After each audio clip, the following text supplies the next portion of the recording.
The sky was burning red, but not from fire. Something older, something stranger, had awakened above Earth. Episode 3 doesn't waste a second. It throws us straight into the chaos, into the question that everyone's been asking since the very beginning: what if Earth was never ours to begin with? Asterisk, the episode opens with silence. Not the peaceful kind, but the heavy, suffocating silence that makes your skin crawl. The survivors from the last chapter stand in the ruins of what used to be a city, their faces lit only by the faint glow of alien machinery humming beneath the rubble. We remember where Episode 2 left us, the first clear sign that Earth's soil itself was not natural, but engineered. And now, in Episode 3, that chilling truth begins to unfold. The characters gather around a crater that had torn open after the alien impact. It isn't just a hole in the ground, it's a doorway. The walls pulse faintly, almost alive, as if Earth is bleeding light from a wound that should never have been touched. This moment is the calm before the storm, the place where questions boil louder than answers. Who built this hidden structure buried under the Earth's crust? Was it the aliens we've been seeing, or something even older, something that predates humanity itself? As the tension builds, the leader of the group steps forward. His voice shakes, but his words are steady. This isn't our world. We were only borrowing it. That single line changes everything. It isn't just a mystery anymore, it's a confrontation with identity. If Earth belongs to someone else, then what does that make us? Guests, intruders, or experiments gone wrong? Episode 3 carefully slows down here, dragging us into the unease. We see flashbacks to the first alien contact ships appearing not to conquer, but to reclaim. Their technology was not foreign. It was too familiar, as if they were repairing something they had once built. The survivors begin to realize the truth piece by piece. The scattered ruins around them aren't human ruins at all. They are remnants of alien architecture that had been buried and hidden for centuries, disguised. As natural formations dot, the atmosphere grows heavier. The characters argue. Some believe the aliens are here to destroy, others believe they're here to restore balance. But one question cuts deeper than the rest. If Earth was never ours, then who put us here in the first place? The setup of Episode 3 works like a slow knife. It doesn't give answers, but it makes the wound deeper with every passing scene. The camera lingers on broken statues covered in moss. Statues not of humans, but of alien figures with elongated limbs and hollow eyes. The symbols carved into their chests match the glowing veins that run through the crater walls. It all connects. The message is clear: humanity has been living on a planet that was never truly human, and just when the survivors think they've reached the end of the mystery, the ground shifts. The crater trembles, sending rocks tumbling down. A low hum begins to echo across the ruins, resonating with the alien structures like a heartbeat. Something is waking up beneath them, something that has been waiting for centuries. The silence breaks, the setup is over.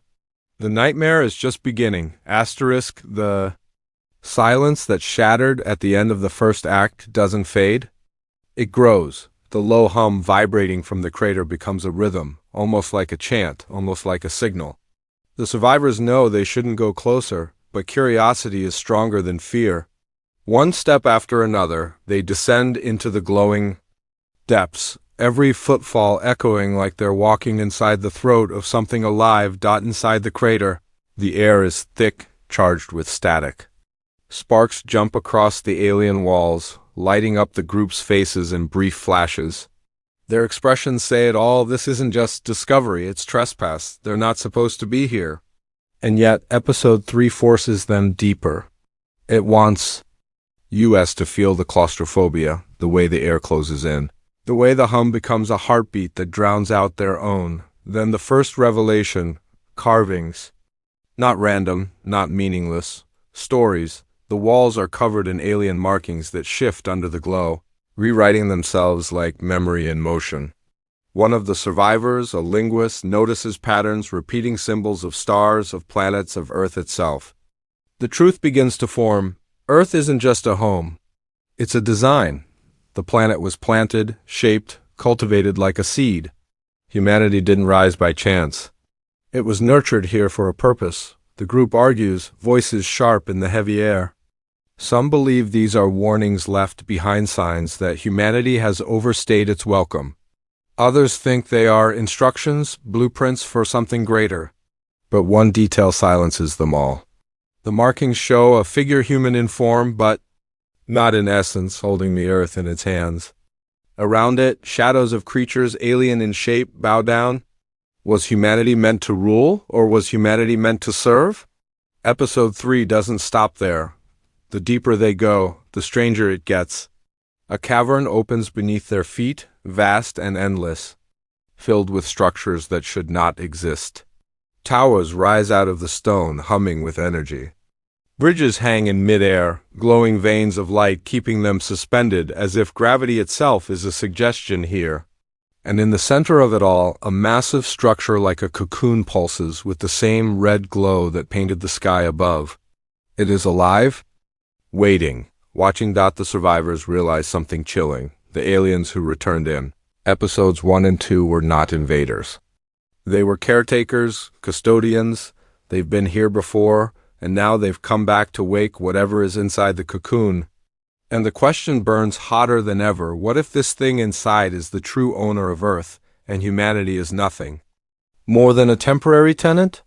The tension turns personal when the group begins to fracture. Fear drives one of them to try and leave, to climb back up the crater.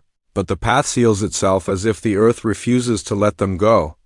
Another survivor, the youngest, hears whispers. Not hallucinations, not madness. Voices speaking in a tongue she shouldn't understand, but somehow does. The walls are talking to her, telling her secrets the others can't hear. She whispers back, and the cocoon pulses in response. The mystery deepens into dread. Is she chosen? Is she infected? Or was she always meant to be the bridge between the aliens and humanity? Episode 3 doesn't answer. It leaves us on edge, doubting her loyalty, doubting her very humanity. And just when the survivors begin to piece together fragments of the story, the hum changes. It sharpens into a signal. Not just underground, but far beyond. The glow rises up through the crater, shooting into the sky like a beacon. The clouds split open, and for the first time we see them, the real aliens, not scouts, not ships, but colossal beings descending from the sky, their bodies merging with the storm itself, their shadows stretching across the earth like gods. Returning home. The rising mystery isn't just about what lies beneath. It's about what's coming from above. Humanity is trapped between two truths. The earth is alive, and its creators have finally come back to claim it. The storm above tears open like a wound, and the shadows descending from the sky are no longer just shapes.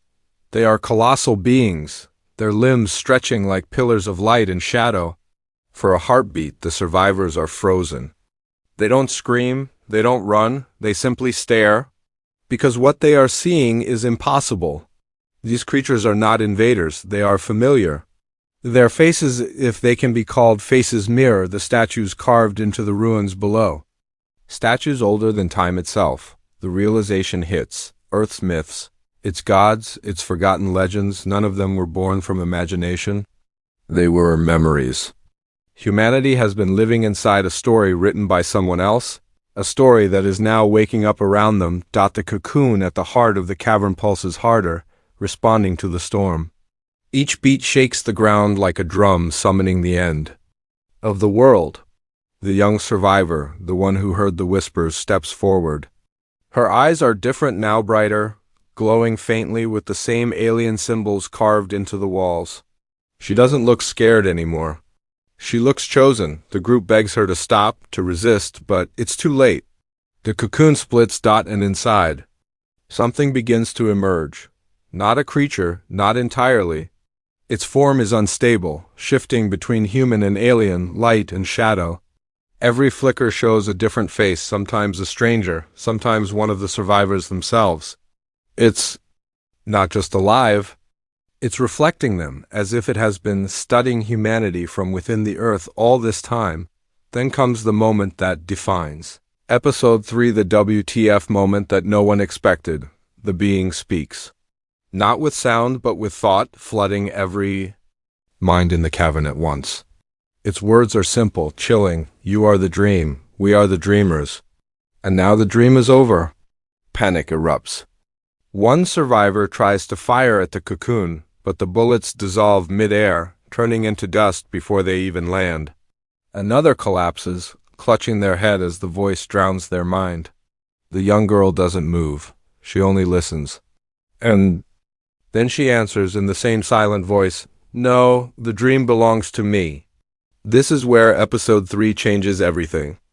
The alien being inside the cocoon is not just awakening, it's looking for a host, a vessel, a bridge between two species. And it has chosen her. Not because she is the strongest or the smartest, but because she is the most vulnerable. Humanity's future, its survival, its very identity balanced on the shoulders of a child. The survivors realize the horror of it. This was always the plan. Earth was never a home. It was an incubation chamber. Humanity was never the master. It was the experiment. And now the experiment is reaching its conclusion. The cocoon bursts fully open, releasing a shockwave of light that surges through the cavern and up into the storm above. For a brief, blinding moment, the sky clears. The colossal beings above bow their heads, not in conquest, but in reverence. They are not here to take Earth back. They are here to welcome their creation into maturity, and then silence again. The girl's eyes burn with alien fire as she looks at the others. She is no longer just herself. She is something new, something that doesn't belong to Earth or the stars. The WTF moment is not simply the revelation of Earth's true owners. It's the terrifying truth that humanity is about to become something else entirely. The camera lingers on her face. The storm returns. The hum begins again. And just when you think it can't go any further, she smiles. Asterisk, the blast of light fades. But the silence it leaves behind is worse than the chaos. Dust drifts through the cavern like falling ash, glowing faintly with alien energy. The survivors stagger to their feet, but something has changed. The walls no longer hum, the carvings no longer shift. It's as if the entire structure beneath the earth has gone still, waiting for her. The girl stands in the center, her body glowing with thin, jagged veins of light spreading across her skin like cracks in porcelain. She doesn't speak with her mouth anymore. Her voice fills the cavern, soft but inescapable. The earth has awakened. The cycle begins again. Panic takes hold. One survivor, trembling, begs her to fight it, to remember who she is. But when she turns her eyes on him, he collapses, not dead, not harmed, but stripped of all will, as if she looked straight into his soul and emptied it out. The others back away, torn between fear and the desperate hope that she might still be human inside. Outside, the storm answers her. Lightning bends unnaturally, striking in patterns across the ruined city above. Buildings shudder as if pulled by unseen strings. The colossal beings in the sky kneel lower, their vast silhouettes forming a circle around the crater. They are not invaders, they are witnesses. The ritual has begun, and this is where episode 3 makes its consequences clear. Humanity was not meant to control Earth. Humanity was meant to prepare it. The girl is not the chosen one by luck. She is the key, the bridge that unlocks the next stage of evolution. Everything, the wars, the struggles, the desperate fight for survival was just the final test. The fallout splits the survivors apart. One declares they must kill her before the transformation completes, even if it means ending humanity's last hope. Another falls to their knees, convinced she is salvation, not destruction. The group fractures into chaos, mirroring the very theme of episode 3. When faced with the truth, will humanity fight for its illusion of control, or surrender to what it was always meant to be? But the most terrifying consequence is not the division. It is the change happening all around them. Plants outside the crater twist and shift, growing unnaturally fast, bending toward the glow. Rivers of water rise against gravity, flowing toward the sky.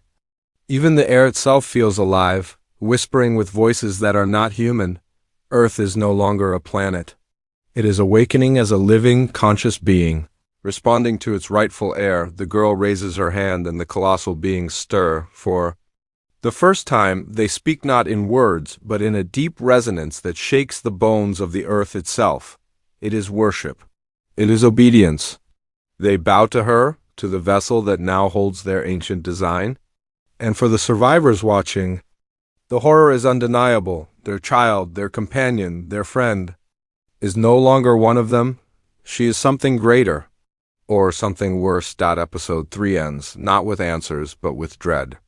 The survivors are trapped between choices. Do they kill her and end whatever she has become? Or do they protect her and accept humanity's transformation into something alien? The crater seals shut behind them, locking them inside with her. As the earth above begins to shift, reshape, and prepare for whatever comes next, the camera pulls back.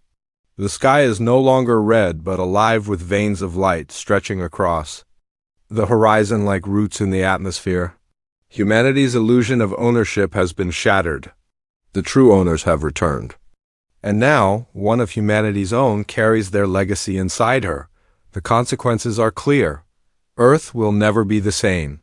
Humanity will never be the same. And as the episode fades to black, one question echoes louder than all the others. Did the dream end, or did it finally begin?